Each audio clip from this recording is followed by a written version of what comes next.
bahas teman-teman sekalian tentang masalah kiamat pasti datang. Banyak di antara manusia yang terus saja lalai dengan masalah ini.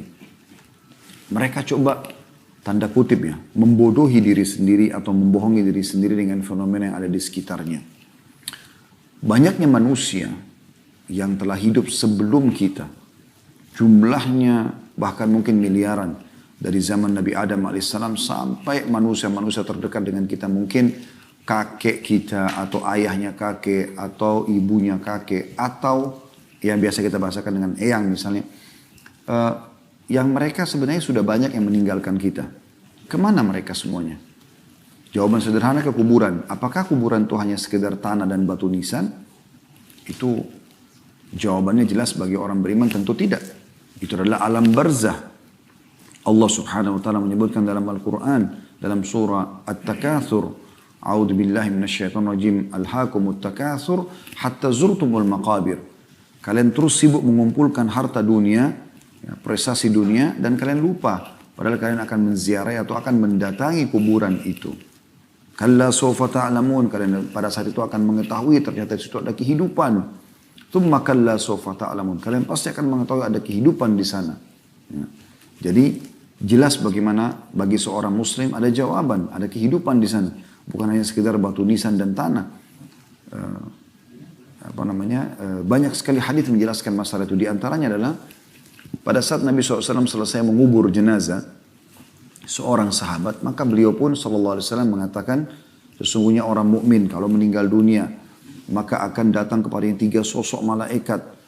Di sebelah kiri kanannya malaikat rahmat membawa kain kafan dari surga, dan satu di kepalanya malaikat maut yang membawa yang akan mengatakan kepada malaikat maut, akan berkata kepadanya, hai jiwa yang baik, keluarlah kepada menuju atau kepada rahmat Tuhanmu.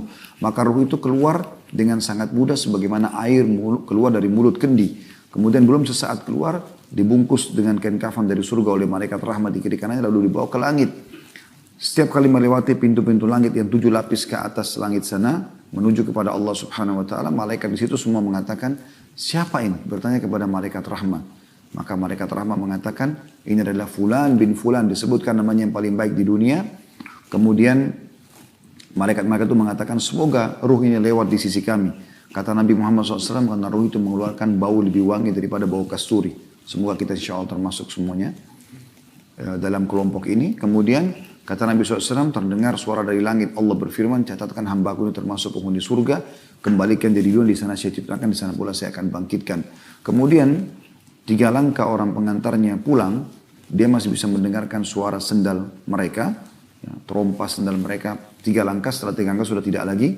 Lalu datang malaikat mungkar nakir menunjukkan, lalu menanyakan kepadanya, siapa Tuhanmu, siapa, mendudukkan dia lalu bertanya ya, siapa Tuhanmu, siapa Nabimu, apa kitabmu? Lalu dia menjawab dengan sangat mudah, kata Nabi SAW, sesuai dengan firman Allah Subhanahu Wa Taala, "Yuthabbitullahu alladhina amanu bil qawli tsabit fil hayatid dunya wa fil akhirah." Allah akan menetapkan di lisan orang-orang beriman untuk menjawab pertanyaan-pertanyaan yang ditujukan kepada dia di dunia. Misalnya ditanya kenapa kamu sholat, kenapa kamu puasa, kenapa kamu mengenakan jilbab, kenapa kamu mencari rezeki halal, kenapa ini dan itu, bisa dijawab kalau dia belajar. Dan juga di akhirat, maksudnya kata para ulama tafsir adalah di kuburan. Kemudian setelah itu dibukakan baginya pintu neraka, dan dia begitu ketakutan orang beriman ini. Kata malaikat, lihat dari apa Allah selamatkan dirimu. Lalu ditutup, lalu dibuka pintu surga, sampailah ke dia wangi-wanginya surga tersebut dengan keindahan yang luar biasa. Dia kagum, malaikat mengatakan, ini tempat kau sekarang dan kau akan kekal di dalamnya. Maka dia pun, si mayit ini berdoa mengatakan, ya Allah cepatkan waktu karena aku ingin masuk ke dalam surgaku.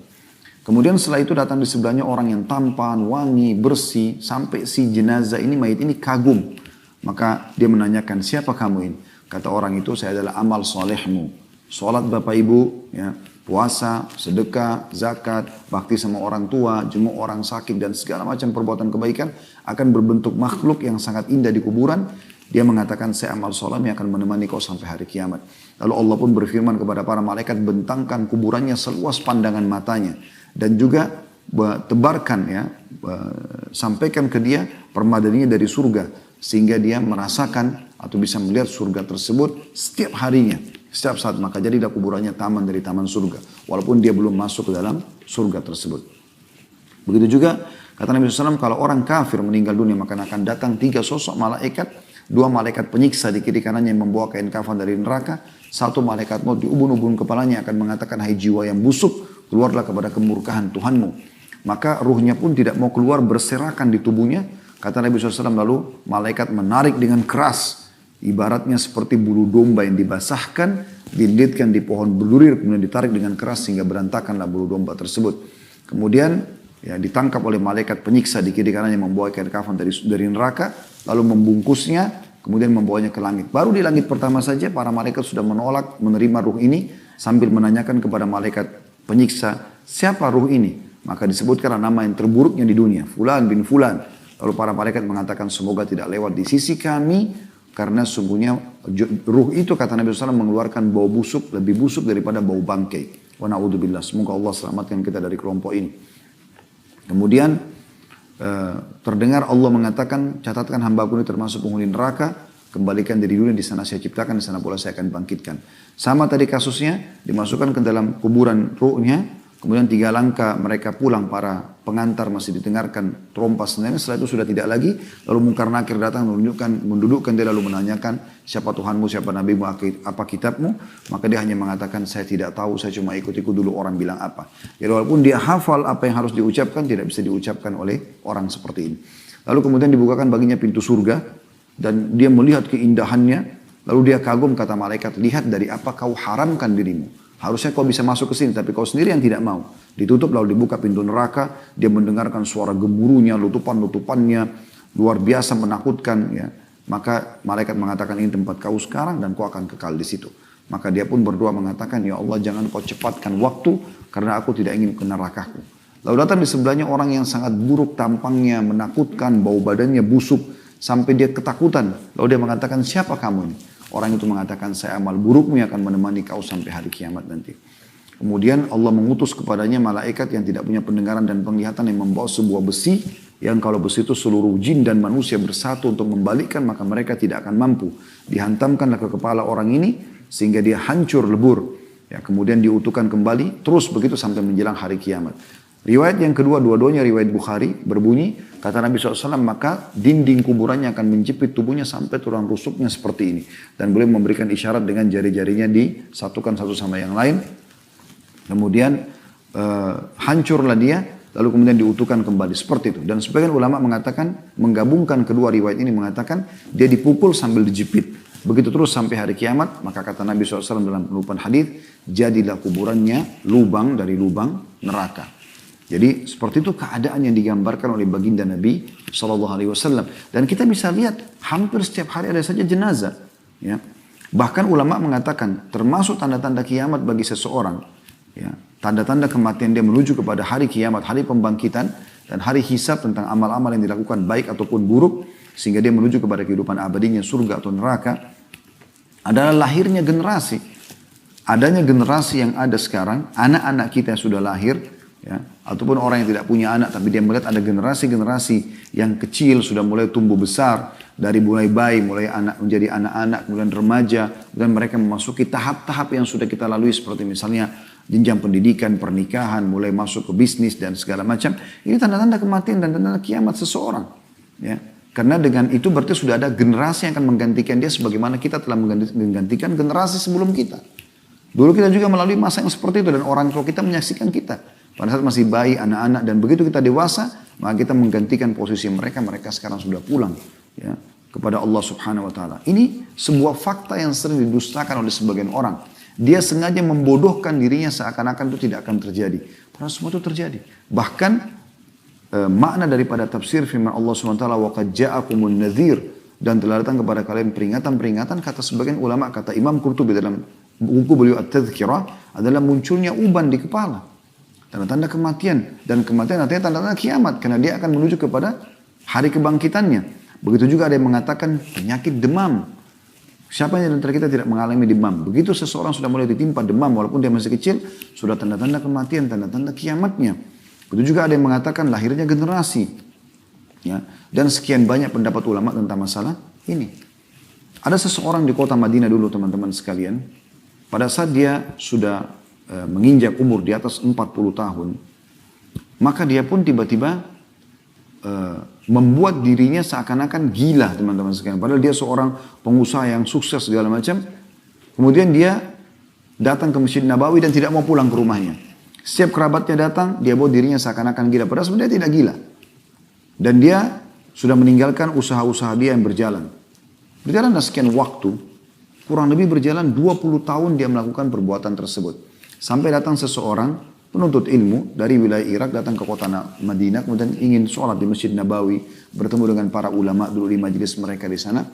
Kemudian dia lihat orang ini, dengan hikmah Allah SWT dia lihat orang ini. Ini kisah dinukil oleh Imam Qurtubi dalam kitab At-Tadhkirah beliau. Tentang masalah peringatan kematian dari mati sampai surga dan neraka. Semua dibahas panjang lebar dan itu ada bahasan kita di file playlist YouTube. Insya Allah sudah ada kitab Tadhkirah. Teman-teman sekalian, orang ini kemudian salaman, kenalan dengan orang di masjid. Sampai tiba ke orang ini, lalu orang ini membuat dirinya seakan-akan gila, nggak ngerti apa yang diucapkan gitu kalau ditegur. Tapi selama 3 hari tinggal di Masjid Nabawi orang ini, tidak tinggal di penginapan, dia tinggal di Masjid Nabawi karena ingin memperbanyak ibadah. Dia curiga dengan orang ini. Kenapa pada saat orang-orang semua keluar dari masjid, orang ini kelihatan normal. Dia bersihin masjid, dia sholat dengan khusyuk, dia berdoa, dia baca Quran, ibadah aja kerjanya. Setelah 3 hari, dia pamit sama sebagian orang yang sudah dikenal di situ, dari para ulama, dari orang-orang yang soleh sholat di situ. Dia datang terakhir ke orang ini, lalu dia mengatakan, saya mau pamit pergi. Dan perlu Anda tahu, saya tahu Anda tidak gila, kata orang ini, yang pendatang ini. Saya tahu Anda tidak gila. Dan saya memperhatikan semua sikap Anda selama 3 hari ini. Termasuk rupanya kalau malam, orang ini sering datang ke Baqi. Di waktu malam orang semua sudah tidur, kuburan di sebelah masjid Nabi SAW, kuburan para sahabat, kemudian dia selalu menangis, mengucapkan salam sambil mengatakan, ya Allah kapan kau waktunya, gitu kan? Ampunilah dosa-dosaku. Dia memohon kepada Allah SWT dengan ini tidak mungkin orang gila. Maka dia mengatakan, Anda bukan orang gila. Dan saya tahu, saya memantau kegiatan Anda selama 3 hari ini. Karena tidak ada orang lain, maka orang itu pun mengatakan, dari mana kau tahu? Dia bilang, saya tahu. Orang gila tidak akan seperti Anda. Membersihkan masjid dengan bersih, Anda mengaji dengan benar, Anda berzikir, semuanya sholat on time, selalu di saf pertama, Anda kalau malam ke Baqi, dan saya dengar doa-doa Anda. Maka orang itu pun mengatakan, benar. Lalu anak muda ini bertanya, tolong sampaikan kepada saya, kenapa Anda lakukan ini? Dia bilang, sekitar 20 tahun yang lalu, saya melihat di jenggot saya ada tumbuh rambut atau jenggot yang berwarna putih. Waktu saya sedang bercermin, maka pada saat itu tiba-tiba saya berpikir, kalau ini adalah peringatan dari Allah Subhanahu wa taala, sampai kapan saya akan sibuk dengan dunia ini? Maka dia pun mengatakan, saya ambil inisiatif agar saya tidak terganggu, toh juga ahli waris saya sudah bisa jalankan usaha-usaha saya ingin fokus ibadah di Masjid Nabawi sampai ajal saya datang. Maka dia bilang, saya pun melakukan perbuatan seperti ini. Jadi subhanallah, ada orang-orang yang sadar dan engah, maka mereka tahu akan hari kembali kepada Allah itu teman-teman. Jadi jangan selalu bodohin diri kita. Kita tertipu dengan badan yang sehat, kulit yang masih kencang, ya banyaknya proyek-proyek yang bisa kita dapatkan, apalah segala macam makanan yang melimpah. Dan kita lupa ternyata kita akan kembali kepada Allah SWT. Kita boleh nikmatin dunia. Karena Allah SWT memerintahkan dalam surah Al-Qasas, surah nomor 28 ayat 77. A'udzu billahi minasyaitonir rajim wa bataghi fima ataqallahu daral akhirah wa la tansa nasibaka minad dunya wa ahsin kama ahsanallahu ilaik. Yang artinya, kejarlah apa yang Allah janjikan di akhirat sana. Sholat, puasa, zakat, semua ibadah-ibadah kerjakan tujuannya untuk akhirat. Dan jangan lupa bagianmu dari dunia. Kita boleh pakai mobil yang bagus, kita punya rumah yang bagus, kita punya pakaian yang bagus, makanan yang sehat, kita berolahraga. Kita boleh nikmatin pemandangan yang indah yang tidak ada unsur haramnya, tapi bukan menjadi tujuan utama. Dia hanya sekedar untuk lebih menambah ya, keimanan kita kepada Allah SWT. Kita punya rumah untuk kita bersyukur, kita punya mobil untuk kita bersyukur. Karena kata Nabi SAW, Inna Allah yuhibbu an yara athara ni'ami ala abdi. Allah suka melihat bekas nikmatnya pada hambanya. Tapi jangan sampai kita tidak kenal yang namanya haram dalam pendapatan tersebut. Kita jadikan sebagai target utama. Orang-orang beriman subhanallah apapun yang luput dari dunia ini tidak penting bagi mereka. Bahkan bagi mereka lebih mahal mereka ketinggalan sholat subuh ya, daripada dunia dan seluruh isinya. Lebih mahal mereka ketinggalan 2 rakaat sholat duha, 2 rakaat sholat malam daripada mereka ketinggalan dunia dan seluruh isinya. Bagi mereka dunia itu sangat kecil.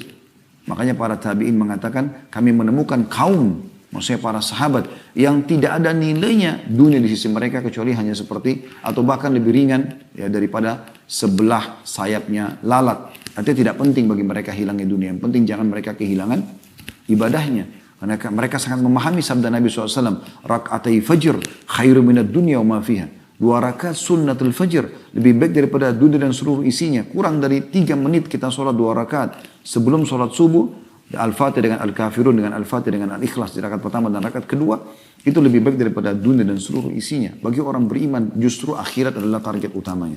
Dunia tidak boleh ditinggalkan, tapi bukan menjadi target utama. Ini perlu difahami teman-teman sekalian.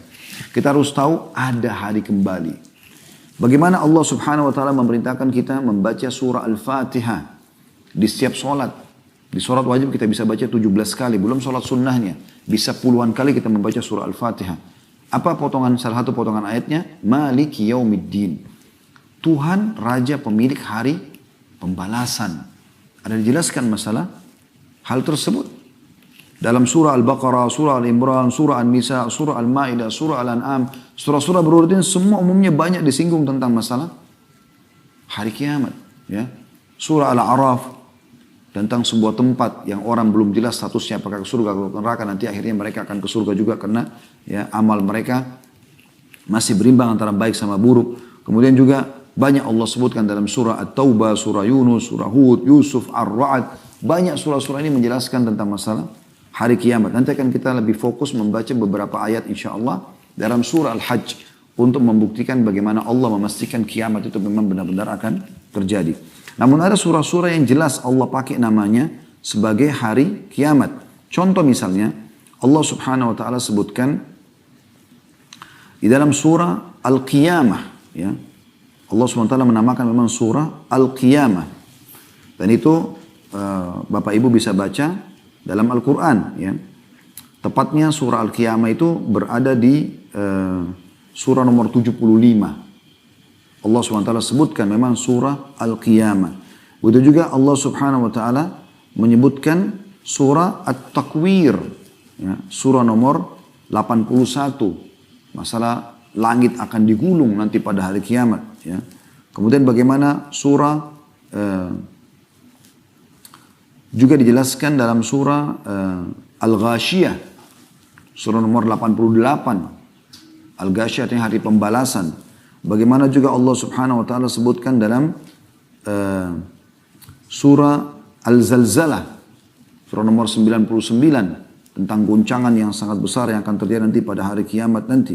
Kemudian juga Allah sebutkan di surah nomor 101. Surah Al-Qari'ah. Tentang hari kebangkitan, hari kiamat. Ini juga Allah subhanahu wa ta'ala sebutkan tentang masalah hari kiamat tersebut. Jadi ada memang surah-surah yang Allah subhanahu wa ta'ala sebutkan tentang kepastian kiamat itu akan terjadi. Tapi saya akan coba fokus teman-teman, saya berharap teman-teman bisa membuka ya, aplikasi Al-Qur'annya. Kita akan coba baca surah Al-Hajj. Karena dalam surah ini, ya, di ayat-ayat pertamanya bagaimana Allah subhanahu wa ta'ala memastikan kalau kiamat itu akan terjadi. Ya. Kita akan coba insya Allah baca dan buka teman-teman sekalian surah Al-Hajj. Saya akan bacakan, teman-teman bisa baca atau bisa ikutin paling tidak. Kita lihat bagaimana Allah subhanahu wa ta'ala menggambarkan tentang hari kiamat itu. A'udzu billahi minasyaitonir rajim. Ini surahnya, surah nomor 22, ada 78 ayat. Tapi saya akan baca sekitar 8 atau 9 ayat pertama saja yang berhubungan dengan kiamat ini secara langsung. Ayat pertamanya Allah SWT langsung mengingatkan dengan sangat tegas. A'udzu billahi minasyaitonir rajim. Bismillahirrahmanirrahim. Ya ayuhan nasu taqu rabbakum. Inna zalzalatas sa'ati syai'un azim. Hai sekalian manusia. Di sini kalau Allah panggil hai manusia, mau orang beriman atau orang kafir, semua diingatkan oleh Allah SWT. Beda kalau Allah mengatakan ya ayyuhalladzina aman, hai orang beriman, khusus orang beriman yang dipanggil. Di sini Allah mengatakan ya ayyuhan nas, hai sekalian manusia, semuanya harus menyadari masalah ini. Bertakwalah kepada Tuhanmu. Makna bertakwa, patulah. Yang diperintahkan kerjakan, yang halal nikmati, yang dilarang tinggalkan. Sesungguhnya kegoncangan hari kiamat itu adalah suatu kejadian yang sangat besar. Dalam kurung dahsyat. Sangat besar. Maknanya jangan tunggu itu terjadi, baru kamu menyesal. Sudah terlalu banyak bukti-bukti kalau kiamat bisa terjadi. Di antara bukti-bukti sekarang teman-teman, di hari-hari sekarang ini bukankah banyak fenomena terjadi, fenomena alam. Di Indonesia sendiri terjadi banjir, gempa, longsor. Artinya dalam seketika Allah subhanahu wa ta'ala kalau ingin hancurkan muka bumi dan terjadi kiamat begitu mudahnya.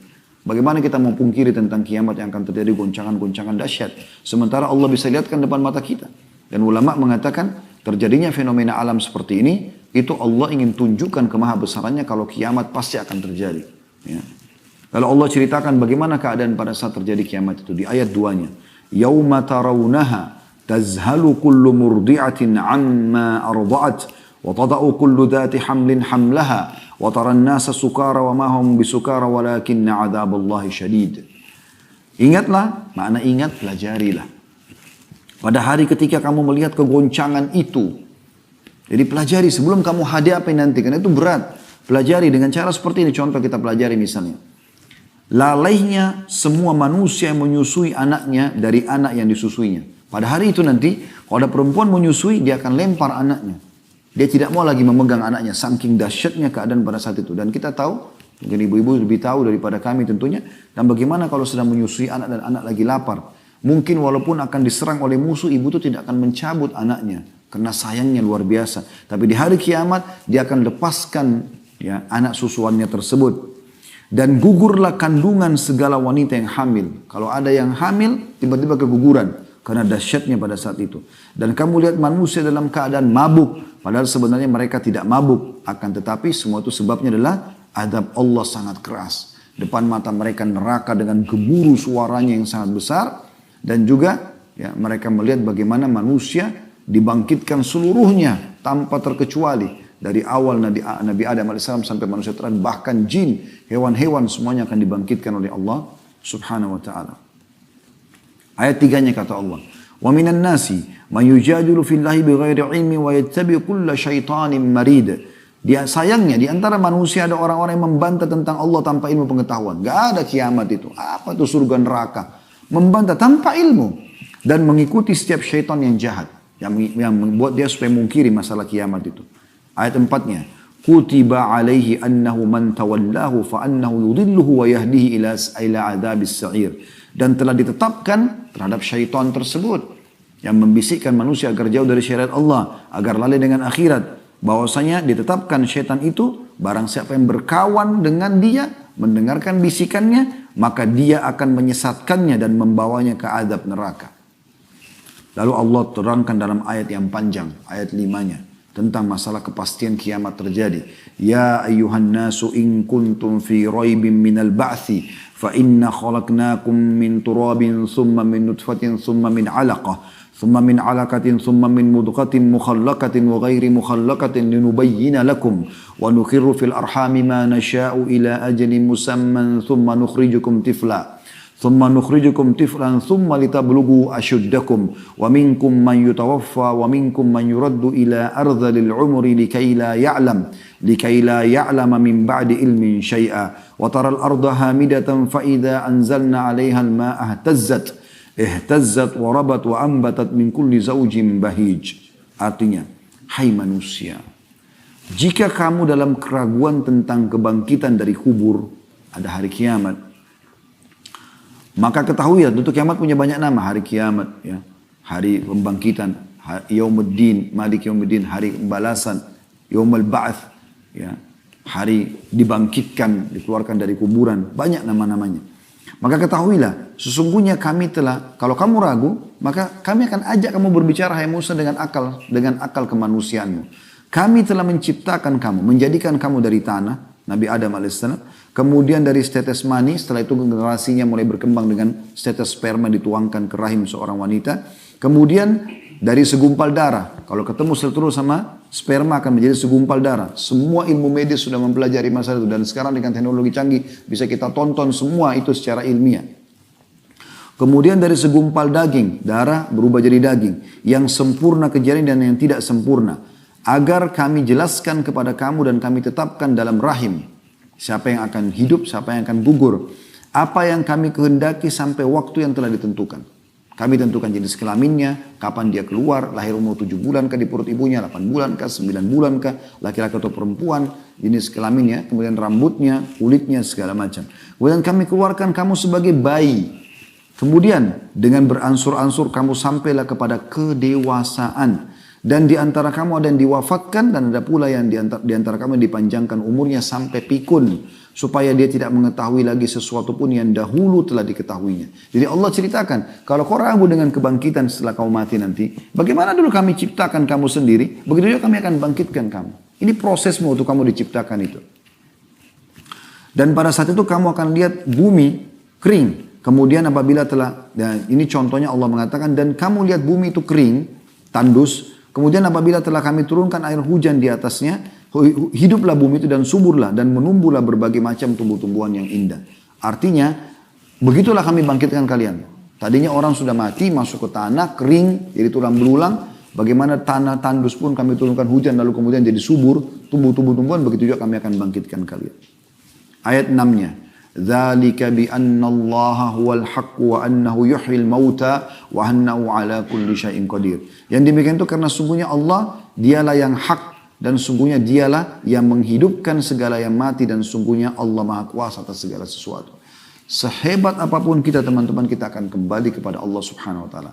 Hebat dari sisi ibadah, dekatkan diri kepada Allah, atau memang hebat dalam kemaksiatannya, semua akan kembali kepada Allah Subhanahu wa taala. Dalam ayatnya dikatakan wa ilaihi turja'un, kepadanya kalian akan dikembalikan.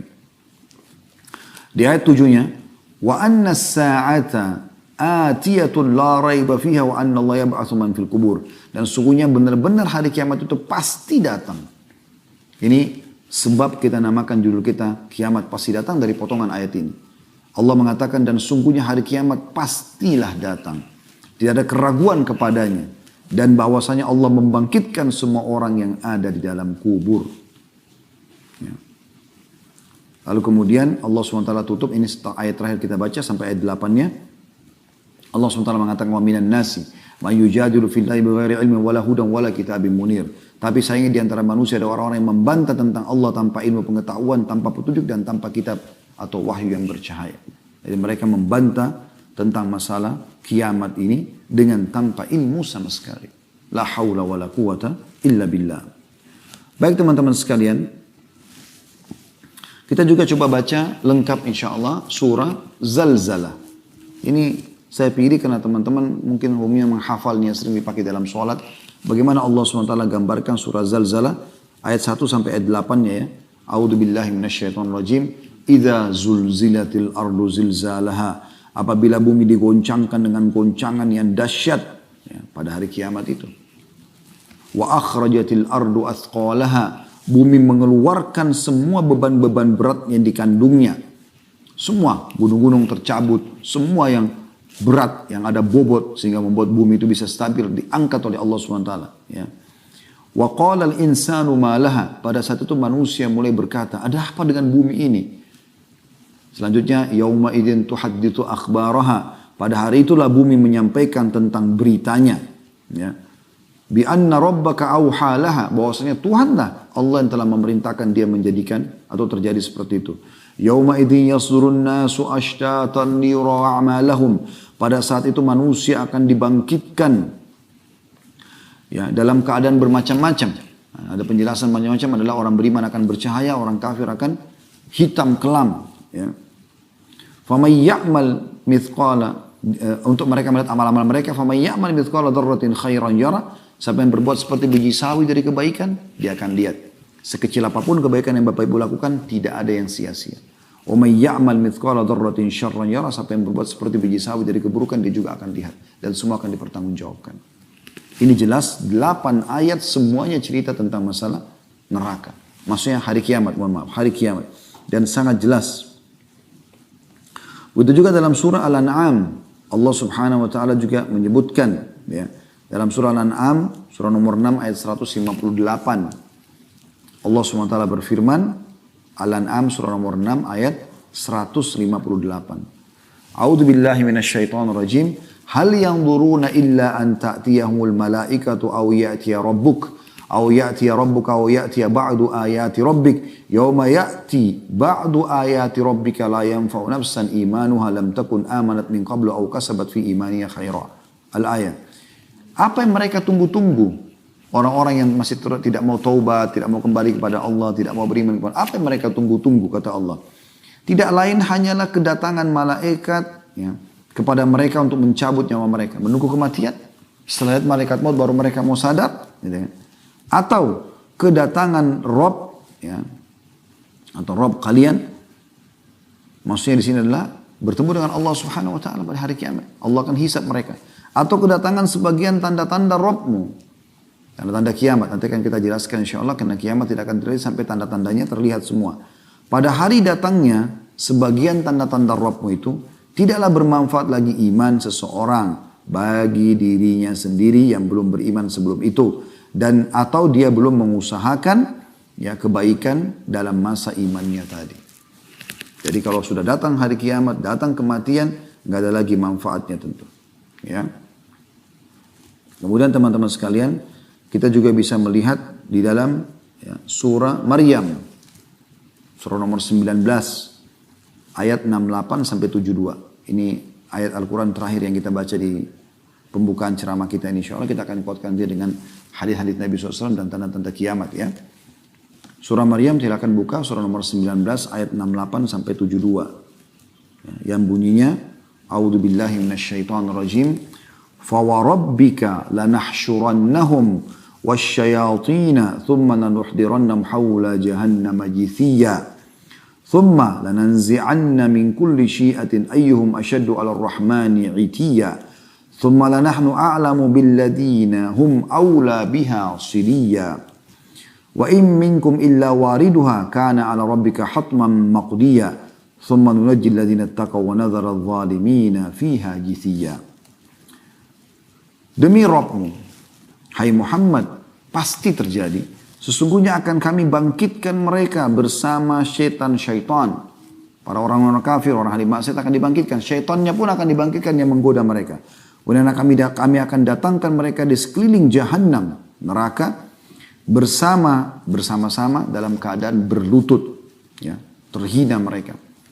Kemudian pasti akan kami tarik dari tiap-tiap golongan siapa di antara mereka yang sangat durhaka kepada zat yang maha pemurah, pada Allah.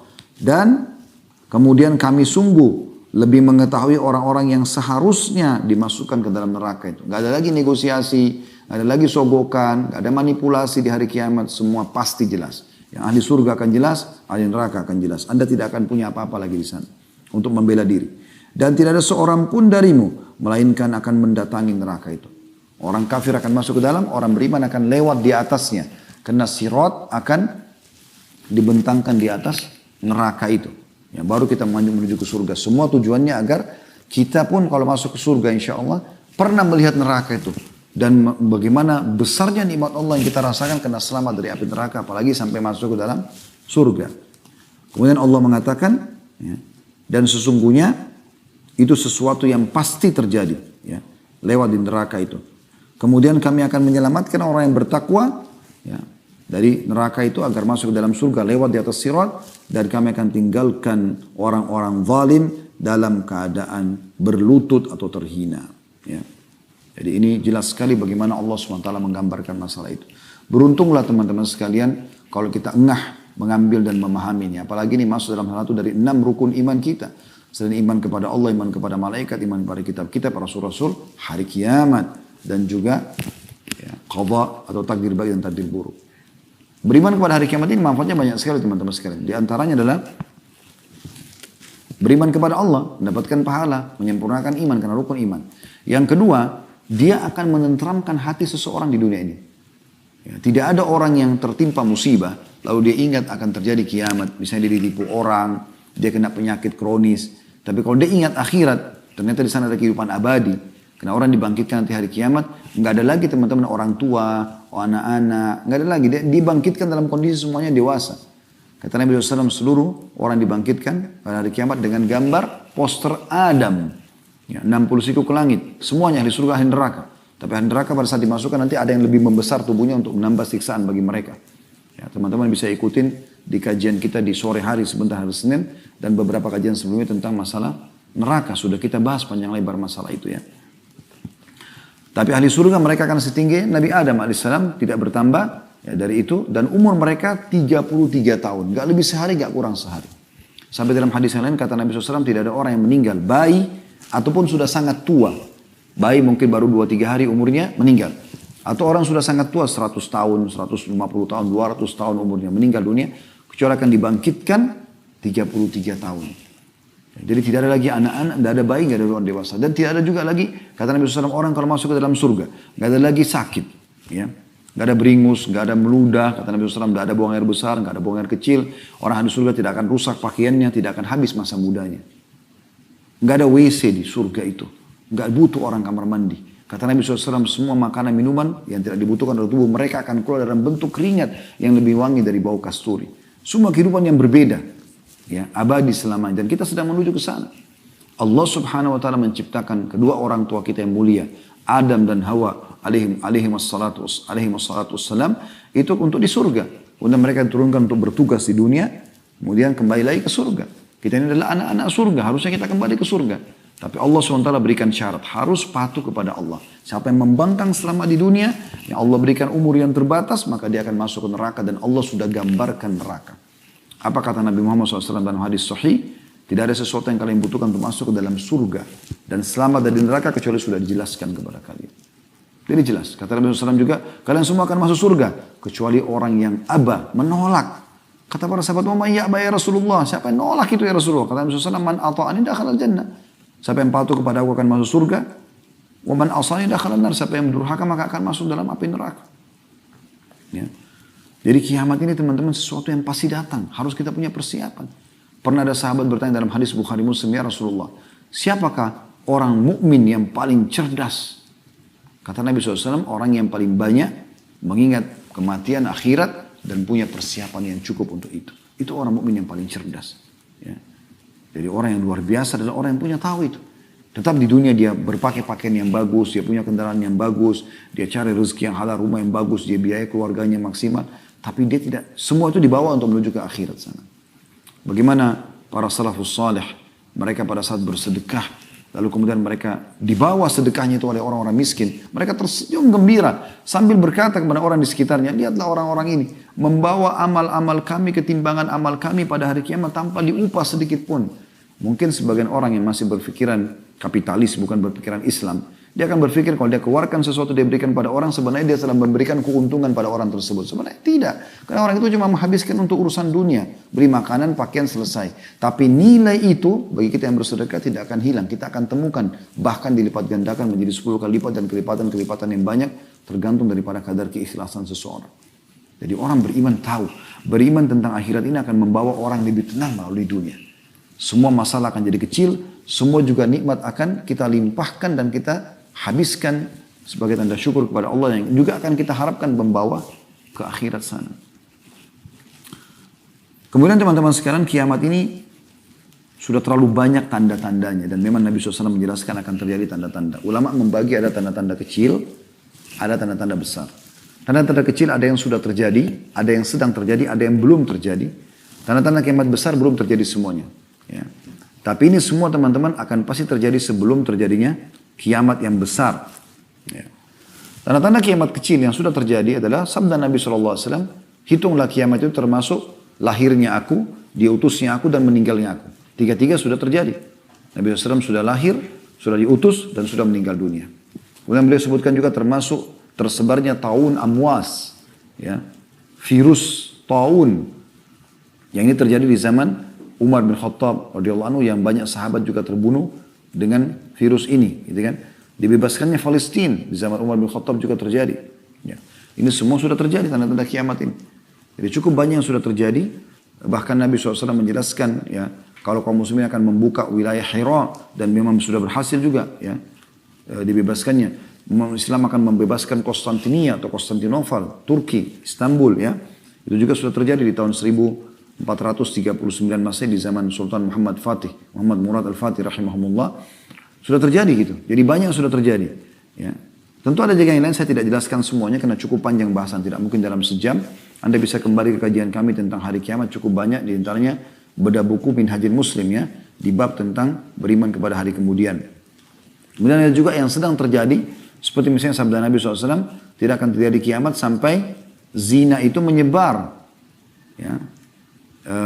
Kemudian juga dalam riwayat lain dan juga khamar serta diganti namanya dengan nama yang lain. Bukankah Anda lihat sekarang dilegalkan? Ya. diskotik, bar, karaoke dengan lampu-lampu yang terang, mendapatkan izin, mereka bebas melakukan semua itu. Nah itu sudah dilegalkan. Zaman dulu tuh sangat aib besar kalau ada terjadi perzinahan. Orang mungkin menyembunyikan diri. Sekarang orang sudah benar terang-terangan. Bukankah film-film sudah banyak disebarluaskan di medsos. Semuanya orang bisa melihat aurat orang lain. Bisa menonton zina dan segala macam. Bahkan mendukung dan segala macam. Bahkan bisa investasi ikut-ikutan di situ. Itu kan sudah merajalela. Khamar digantikan namanya. Sekarang kan digabung khamar yang bersaudara sama zina. Pasti dia paket biasanya. Setelah mabuk zina. Atau zina dengan mabuk. Ini dua hal yang sulit dipisahkan, seperti kembar gitu ya. Dan dosa ini rata-rata ya, seperti bersaudara, memanggil satu sama yang lain. Kalau sudah melakukan ini akan terjadi, ini akan terjadi, ini. Terus begitu. Tapi dua hal ini selalu ada. Anda lihat relevansinya, diskotik, ada khamar, ada wanita yang menawarkan jasa untuk zina. Karaoke, pasti ada wanitanya gitu kan, yang menawarkan begini. Tempat-tempat bar dan segala macam ini sama. Maka ini kayak satu paket teman-teman sekalian. Dan ini sudah disebutkan oleh Nabi SAW. Diubah sekarang menjadi julukan atau judul hiburan. Jadi bukan lagi dikatakan perzinahan. Hiburan. Sehingga akhirnya tidak masalah orang pakai jilbab pun untuk masuk di sana. Ya, laki-laki yang soleh pun masuk di sana dan segala macam hal. Allahul musta'an. Ini termasuk tanda-tanda kiamat yang sudah nyata. Tanda-tanda hari kiamat juga kata Nabi SAW. Ya. Bahwasanya banyaknya laki-laki menyerupai perempuan, perempuan menyerupai laki-laki. Bukankah di zaman kita seperti itu? Bahkan di zaman kita ini, ya semoga Allah selamatkan kita, di beberapa negara dilegalkan pernikahan sesama jenis. Di Indonesia pun pada mau ikut-ikutan. Ya diangkat LGBT dan segala macam, diangkat itu sebuah kebebasan publik. Padahal melawan fitrah. Allah sudah hancurkan kaum Lut karena mereka homoseksual. Dan juga dalam masalah lesbian kata Nabi SAW, ya lesbian, praktek lesbian di antara wanita adalah zina di antara mereka. Tidak bisa. Ya, kalau zina antara laki-laki sama perempuan dosa besar, ya itu hukumnya kalau belum nikah kepergok, dicambuk 100 kali, diasingkan setahun. Kalau sudah nikah dirajam, dilempar sampai mati. Tapi kalau orang homoseksual ini beda hukumannya. Kata Abdullah bin Umar atau Abdullah bin Abbas, kalau pelaku ini sodomi atau homoseksual ini, kalau kepergok dan ketahuan, dia dicari tempat tertinggi di sebuah kota itu, lalu didorong dari atas. Kemudian dilempar, dirajam dengan batu dari bawah. Sudah nikah atau belum nikah? Kalau zina, rajamin nanti kalau sudah nikah. Tapi ini tidak. Karena beratnya hukuman terhadap hal-hal tersebut. Tapi subhanallah, sekarang sudah dianggap seperti yang biasa.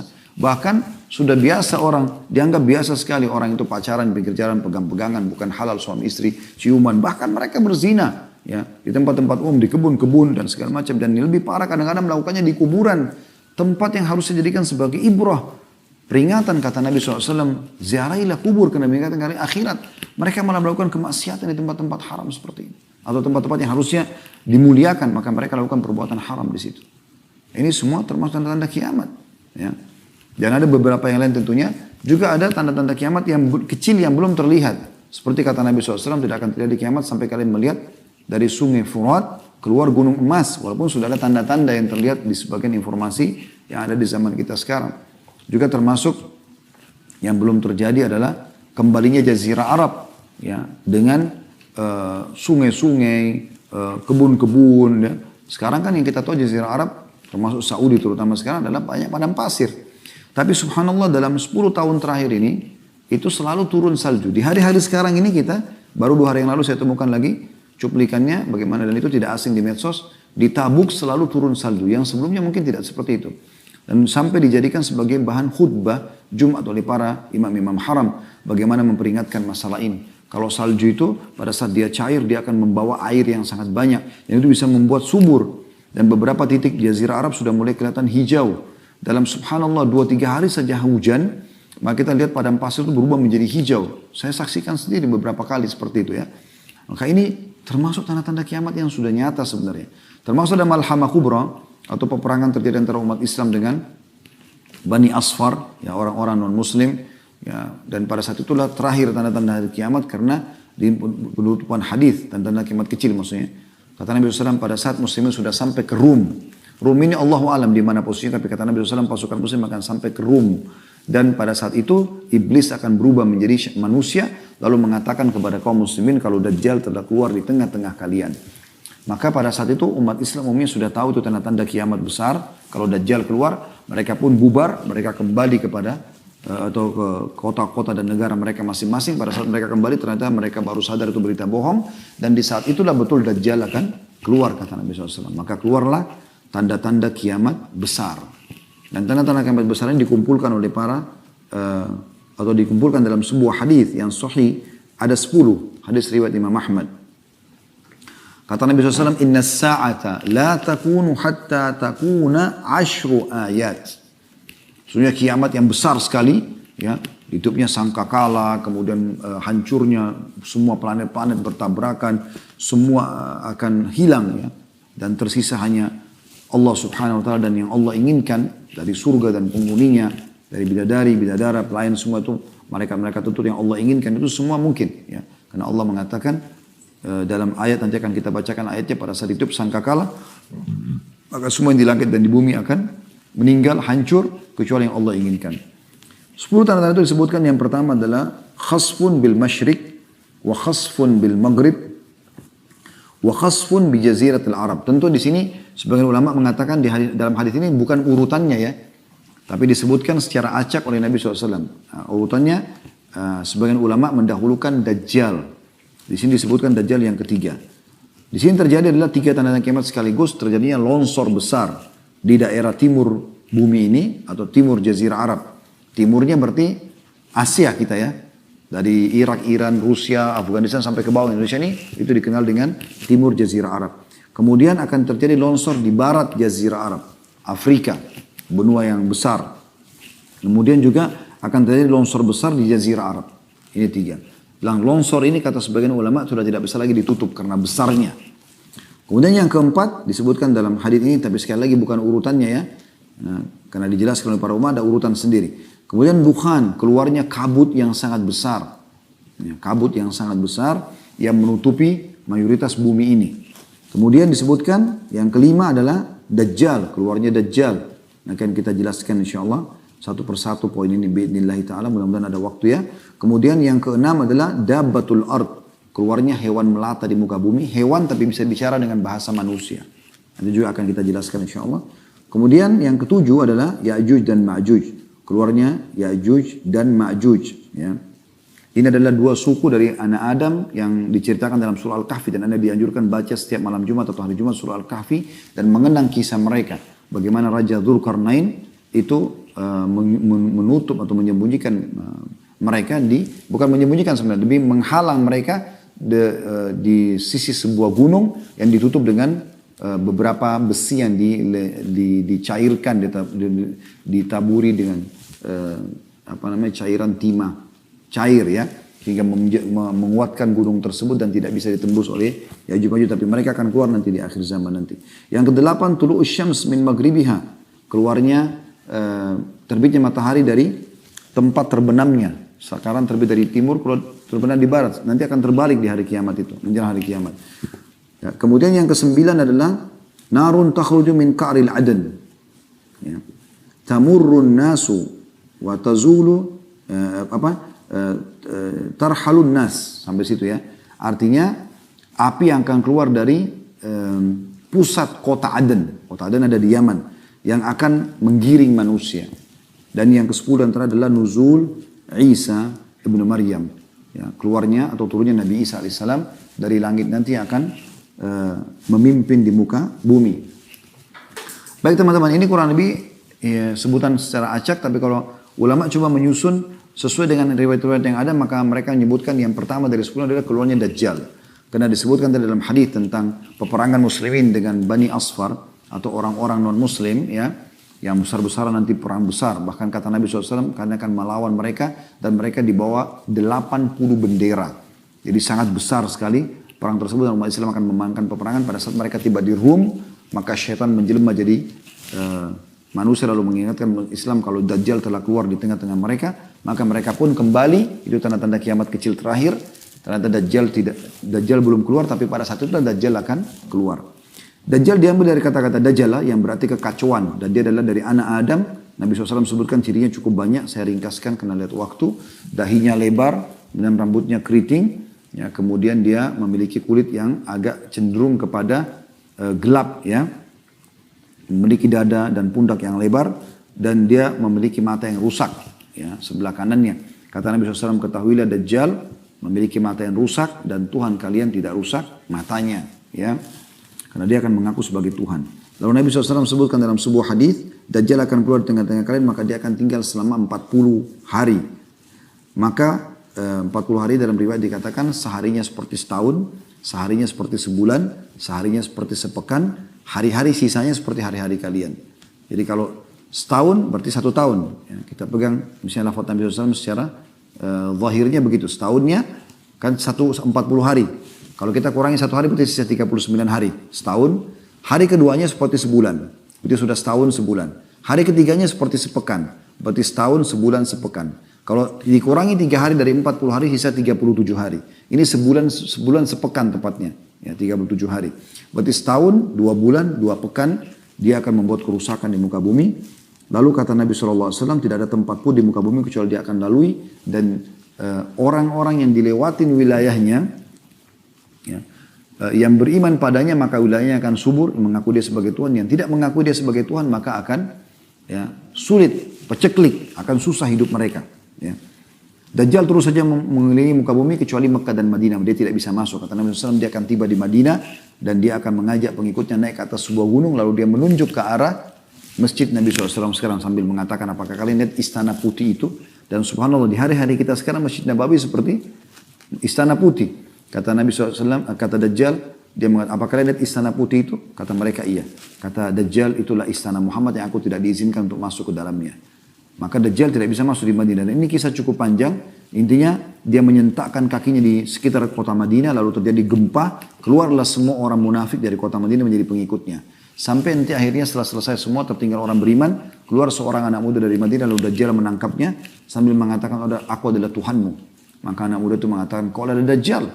Karena Nabi SAW mengatakan semua orang mukmin akan bisa membaca di dahinya tertulis kafara atau kufur.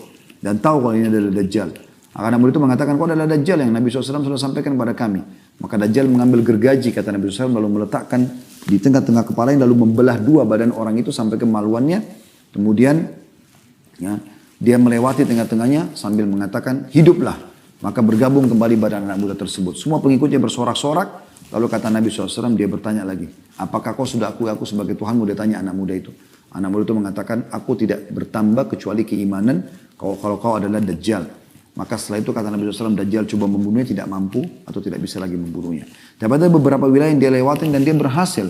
Dia berhasil. Di antaranya adalah, ya, dia lewat dalam satu riwayat sahih dikatakan dia lewatin sebuah wilayah lalu dia datangi pemimpin wilayah tersebut. Entah presiden, raja, kepala suku, intinya wilayah itu dilewatin. Lalu dia mengatakan kepada pemimpin wilayah itu, saya adalah Tuhanmu.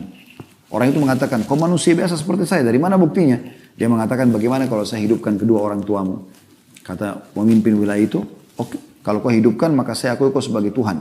Maka setelah itu pun ya Dajjal mengatakan tunjukkan di mana kuburannya. Begitu ditunjukkan lalu Dajjal mengatakan keluarlah. Lalu keluarlah kedua orang tuanya pemimpin wilayah tersebut, ibu dan ayahnya. Kemudian berkata kepada anaknya, ya, berimanlah kepadanya karena dia adalah Tuhanmu. Nah setelah itu pemimpin wilayah itu pun beriman pada Dajjal, mengakui Dajjal sebagai Tuhan. Lalu semua wilayah mengikuti pengiman kepada Dajjal.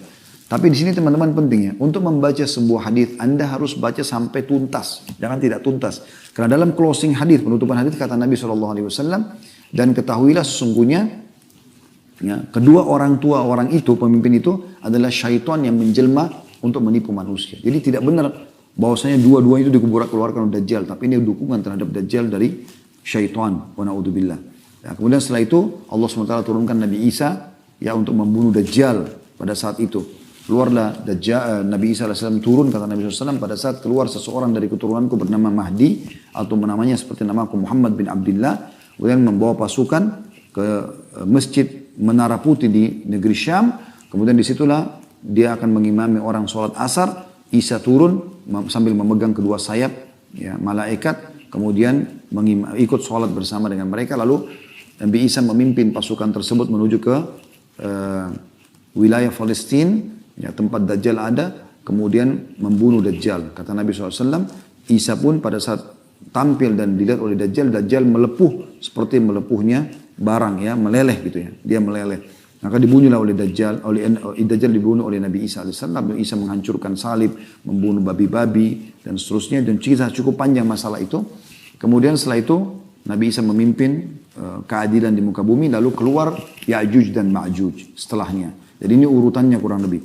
Ya'juj dan Ma'juj ini, dua suku akan keluar, kata Nabi SAW, Allah berfirman kepada Isa, hai Isa, ya, selamatkanlah dirimu ke gunung Tur di Palestina, ya, bersama pengikutmu, karena aku akan mengeluarkan hamba-hambaku yang tidak ada orang yang mampu melawannya. Maka mereka akan keluar Ya'juj Ma'juj itu, kemudian mereka akan membuat kerusakan di muka bumi. Ya'juj Ma'juj ini golongan tersendiri. Mereka manusia seperti kita, tapi mereka punya ciri-ciri sendiri yang mereka ini berbeda sama kita. Memang Allah SWT jadikan mereka sebagai cobaan. Mereka hidupnya semuanya kerusakan. Mereka membunuh siapapun yang selain mereka. Dan ciri salah seorang antara mereka akan meninggal dunia kalau memiliki 1000 anak. Baru dia tahu dirinya akan meninggal dunia. Saya pernah tanyakan kepada dosen kami pada saat mempelajari masalah tanda-tanda kiamat ini, apakah ada di antara manusia kayak seperti kita ini yang bergabung sama pasukan mereka? Maka beliau mengatakan tidak ada. Jadi itu dari mereka sendiri. Dan mereka Allah izinkan untuk menyebar kerusakan di muka bumi. Mereka makan segala macam hal. Dan mereka saking besarnya fitnahnya, melempar anak panah mereka ke langit dan jatuh anak panah tersebut dengan ada darahnya. Allah menguji mereka. Maka mereka mengatakan, qatalna man fil ardi wa qatalna man fis sama. Kami telah membunuh semua yang di bumi dan kami telah membunuh yang di langit. Setelah itu Allah SWT mematikan mereka dengan satu kali. Sekalian semua mati. Allah SWT keluarkan di leher mereka bagian belakang seekor binatang kecil yang membuat mereka mati seketika semuanya. Lalu Allah pun menurunkan hujan setelah itu membersihkan bumi dari mereka dengan mengutus juga burung-burung yang mencengkram jasad-jasad Ya'juj Ma'juj lalu lempar di lautan. Seperti itu kurang lebih. Dan setelah itu ya terjadilah keamanan sampai Nabi Isa meninggal dunia. Keluar tanda-tanda setelah itu manusia mulai menyimpang lagi, ya mulai menyimpang, mulai menjauh. Maka keluarlah tanda-tanda ya yang selanjutnya, yang keempat yaitu keluarnya dabbah, keluarlah hewan. Ya, hewan melata yang bisa berbicara, yang membawa cap, kata Nabi SAW, mengingatkan manusia agar mereka jangan sampai melanggar hukum Allah. Lalu dicaplah siapa yang beriman dan siapa yang kafir pada saat itu. Kemudian setelah itu keluarlah kabut, ya, yang mengumuri muka bumi ini. Itu yang kelima. Kemudian yang keenam, 7, 8 terjadi longsor besar, gitu ya, di 3 tempat, Jazirah Arab tadi, di timurnya dan di baratnya. Kemudian yang kesembilan, keluarnya api dari wilayah Aden. Dan sekarang ini di kota Aden sendiri di Yaman itu sudah ada tanda-tanda, ada beberapa titik wilayah yang memang sulit sekali orang hidup di atasnya karena panas sekali. Ditemukan ada api yang sangat besar, apakah itu gunung berapi atau sejenisnya. Yang jelas itu kuasa Allah SWT, tanda kiamat. Yang terakhir adalah terbitnya matahari dari barat, ya.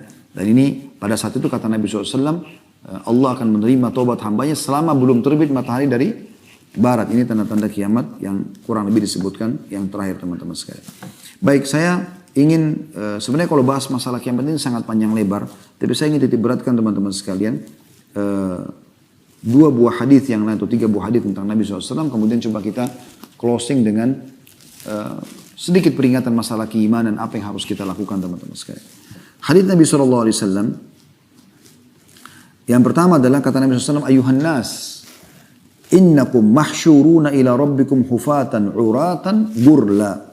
Wahai sekalian manusia, sesungguhnya kalian pasti akan dibangkitkan menuju Tuhan kalian, dihimpunkan di padang mahsyar, sebuah lapangan yang luas, semuanya hanya butiran pasir putih, nggak ada lagi bangunan, nggak ada gunung, nggak ada lautan, ya. Di hadapan Rabb kalian dalam keadaan telanjang kaki, telanjang badan dan tidak bersunat, dibangkitkan dari kuburan. Tapi tentu nanti dalam hadis lain dijelaskan, kata Nabi SAW, awal yang akan dibukakan tanah sehingga dibangkitkan adalah aku. Ya, kemudian awal yang diberikan pakaian adalah Ibrahim alaihissalam.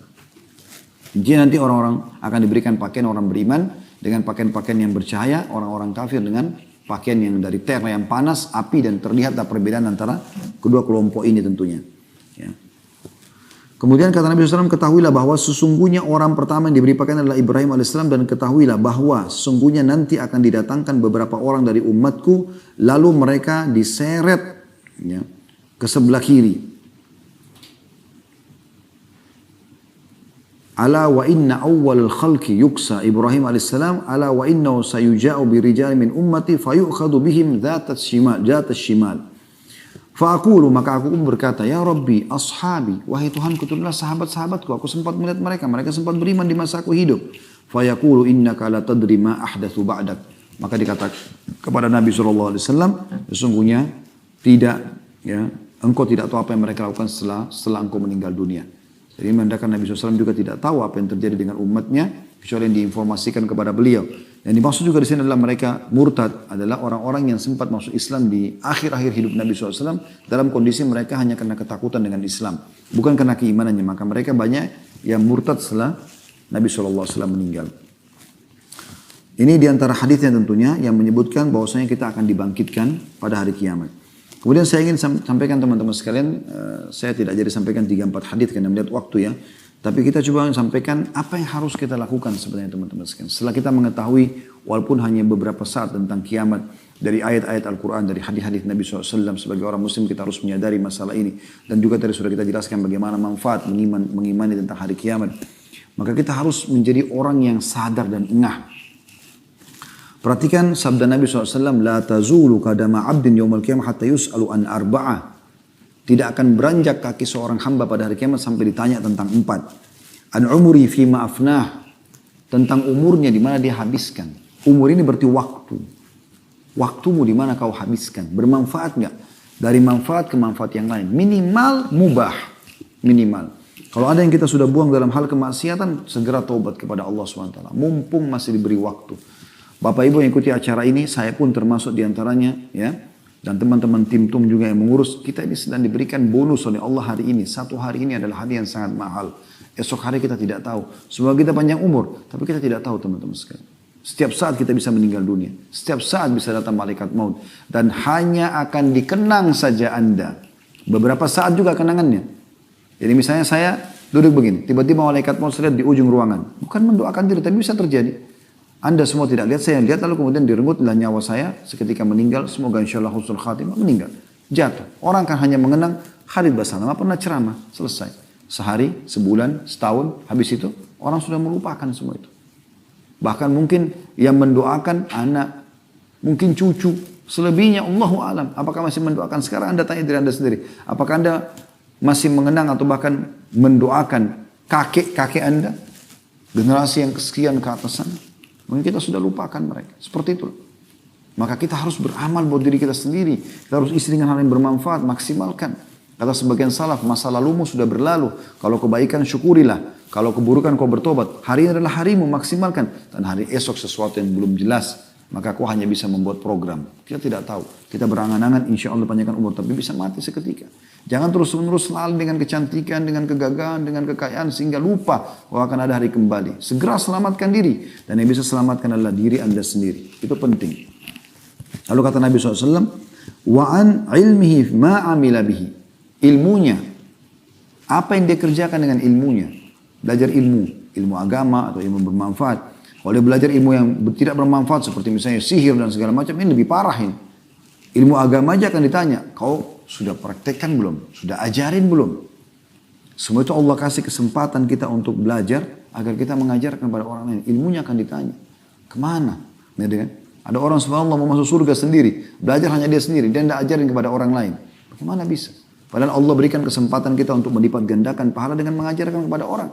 Bahkan kata Nabi SAW, Allah subhanahu wa ta'ala di langit sana, ya, seluruh penghuni langit, seluruh penghuni bumi termasuk semut di lubangnya dan ikan-ikan yang ada di lautan, semua memohon ampun pada pengajar kebaikan. Akhi, ajarin orang sebuah hadis, sampaikan sebuah wasiat, kirimkan sebuah pesan di WA, di grup, di medsos, pajang status yang baik-baik yang mengingatkan orang masalah kebaikan. Saya pernah mengirim sebuah hadis yang saya share di kontak saya. Hadis sudah umum. Man kana akhiru kalami la ilaha illallah dakhala jannah. Siapa yang akhir kalimatnya la ilaha illallah masuk ke dalam surga. Dan karena setiap hari saya kadang-kadang kirim sesuatu, ya. Pada saat Allah berikan kemudahan. Pada saat itu masih ada BBM yang beberapa waktu tahun yang lalu masih lebih banyak dipakai BBM pada saat itu daripada WA. Maka subhanallah beberapa hari kemudian ada seorang ustaz, teman sahabat dekat saya, dia cerita sama saya, dia bilang, antum tahu nggak beberapa hari lalu waktu antum kirimkan hadis tentang kalimat la ilaha illallah itu? Terus saya bilang, iya, ingat. Berpapasan waktu antum kirim itu dan anda buka handphone, mertua anda lagi sakarat, dia bilang. mertua lagi sakarat. Dan ana belum sempat mentalkinnya. Membaca itu jadi ana mentalkinnya. Subhanallah, saya tiba-tiba berpikir, mungkin kita anggap remeh, tanda kutip hadis seperti ini, oh mungkin orang semua sudah tahu. Ternyata ada di antara orang yang kita kirimkan mendapatkan manfaat. Ya, Allah bisa menyelipkan pahala buat kita karena kita mengirim kepada dia dan dia amalkan, mentalkin mertuanya pada saat itu. Mungkin dengan itu Allah selamatkan ke surga. Jangan pernah anggap remeh sebuah kebaikan. Ajarkan yang sudah kita ketahui, merasa pedulilah dan semua pelanggaran yang terjadi di depan mata kita bagi orang lain adalah kesempatan kita berbuat amal saleh. Kalau semua orang sudah berbuat kebaikan, kita mau dapat pahala dari siapa? Justru pelanggaran orang lain kesempatan kita perbaikin untuk kita mendapatkan pahala dari mereka. Ya ibu-ibu melihat orang teman-temannya belum pakai jilbab, dakwahi mereka, jangan diam. Belum punya ilmunya, baca. Google sekarang di handphone kita, handphonenya sudah seperti perpustakaan berjalan. Tinggal Anda baca, tinggal ketik, ya keutamaan menutup aurat atau ancaman membuka aurat misalnya. Anda bisa pelajari semua itu. Ya. Ini hal yang luar biasa yang harus kita lakukan. Dakwahi orang-orang yang belum faham masalah sholat dan yang lainnya. Kemudian dikatakan yang ketiga, wa an malihi min aina iktasabu wa fima anfaqa. Dan hartanya dari mana dia datangkan dan kemana dia keluarkan. Itulah. Khusus harta kata ulama dua hal. Sumbernya dari mana, dikeluarkan kemana. Ini penting untuk digarisbawahi. Karena kita semua umumnya mencari rezeki dari Allah, di jalan Allah Subhanahu Wa Taala. Maka kita perlu pelajari teman-teman. Manusia ada 4 golongan dalam masalah harta. Ada orang yang orang ini, ya, dia terbaik, dia memiliki sumber yang halal dan dia keluarkan pada yang halal. Sumber halal ke tempat yang halal. Jadi sudah halal, dia biayai keluarganya, dia sedekah, dia bangun masjid, rumah anak yatim, kegiatan sosial. Ini orang yang terbaik dalam harta. Ini yang kata Nabi SAW, nikma malus salih fiyadi abdus salih. Sebaik-baik harta yang saleh, yang halal, di tangan orang yang saleh. Kemudian yang kedua adalah orang yang sumbernya halal, tapi dikeluarkan pada yang haram.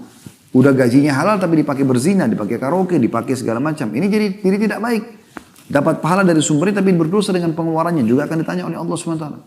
Yang ketiga terbalik, sumbernya tidak baik, haram, korupsi, manipulasi segala macam, dikeluarkan pada yang halal, diumrahkan orang, bangun masjid tapi dari uang haram. Ini tidak bisa. Ini menambah dosa buat dia, tidak akan bermanfaat, ya.